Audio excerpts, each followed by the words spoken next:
বেলায় 12টার দিকের ঘটনা সম্ভবত, যে আমাদের 7 জন নাবিককে হত্যা করা হয়েছে। একজন নাবিক মৃত্যুর সাথে পাঞ্জা লড়ছে, ঢাকা মেডিকেলে চিকিৎসাধীন অবস্থায় আছে। আমরা এই ঘটনার সুষ্ঠু তদন্তের মাধ্যমে আগামী 26 তারিখের ভিতরে সুষ্ঠু তদন্তের মাধ্যমে এই ঘটনার যারা জড়িত তাদেরকে গ্রেফতার করে আইনের হাতে এনে বিচারের ব্যবস্থা করার জন্য আমরা জোর দাবি জানাচ্ছি।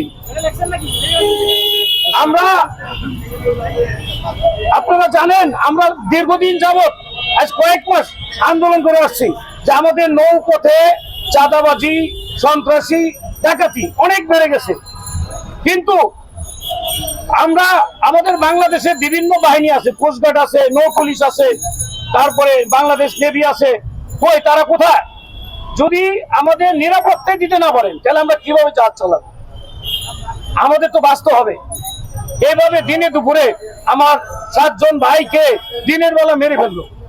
এভাবে যদি আমরা মরতে থাকি তা আমরা কিভাবে কাজ করব? তাই আমরা সরকারের কাছে আবেদন জানাচ্ছি যে আমাদের সুষ্ঠু নিরাপদ নৌপথ চাই।